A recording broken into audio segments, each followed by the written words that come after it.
what has your experience been like being a woman in Japan?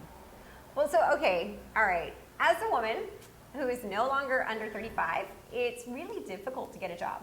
Like, even at the university I've been teaching at for 10 years, there was this like form on the desk. It said, we're looking for instructors, must be under 35. Like, what?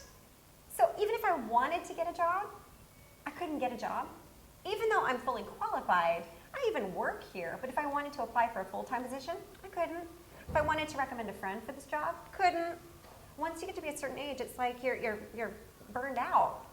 I don't understand what that's about.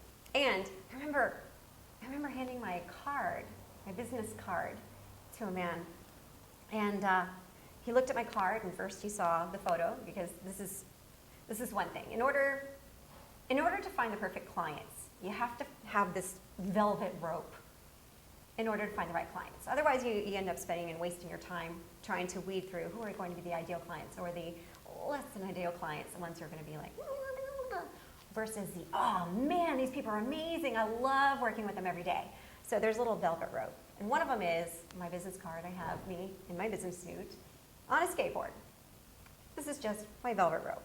But the other part was, it actually says on my business card that I'm the CEO of ShowandTell.us. And he saw the CEO on my card and said, oh, CEO, kawaii ne. And he patted me on the head for being a female CEO of a company. What did you do? First of all, he did not get across my velvet rope. Okay, no, that is not my ideal client. I do not want to work with that. But I was fuming. I was so upset. And, you know, here's the thing that I'm most upset about. For myself, for a split second, I wondered if I'd made a mistake. And the mistake was not that I wondered if this was the wrong person to hand my card to. The mistake was me feeling like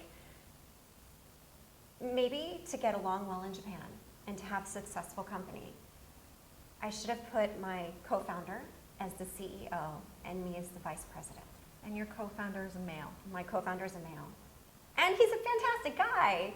And he's totally an equal opportunity person. And he's so fantastic. But for me, at that moment, I thought, in order to get along in Japan, would it have been better for me to say I'm just the VP as opposed to CEO? As opposed to all of this training that I've done for 20 years, all of this experience that I have that no one else in the world has, this unique combination, and this vision that I had, and say, I'll give it to someone else and I'll downgrade so that our company will have more success. I was so disappointed in myself.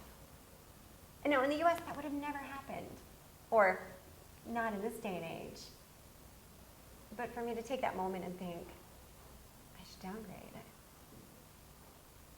And then I just got like, forget that. No, that guy did not cross my velvet rope. And the ideal clients, the ideal customers, will come to us because they love our unique ways. We are not the typical company. We are not like, hi, corporate training, and this is what you're going to get. Presentation, ABC, bullet points. You're going to get to be able to speak from your heart.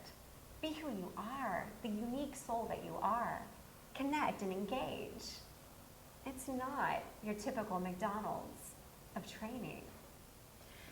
Yeah, but when you, if you're speaking to someone, you're pitching your product to some conservative person in HR, right? They're used to that system, whether they're male or they're female. Absolutely. How do you get beyond or behind their velvet rope? That's a good question. Do I want to get beyond their velvet rope? Do I want to? Is that what I want?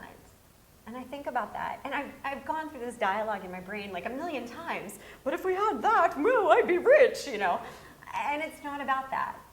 It's about really getting people to shine, to get their message to be able to connect with other people and make your message worth spreading. So if people want that system and they want that image, then maybe we're just not the right people, not the right match. And I want to make sure that they have the right match. And I'll even introduce them to another company. But if they want something that's really going to create engagement, we work with a lot of high-profile tech companies. And they love our system.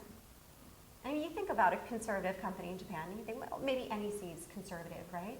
Super conservative. They love it because it creates engagement.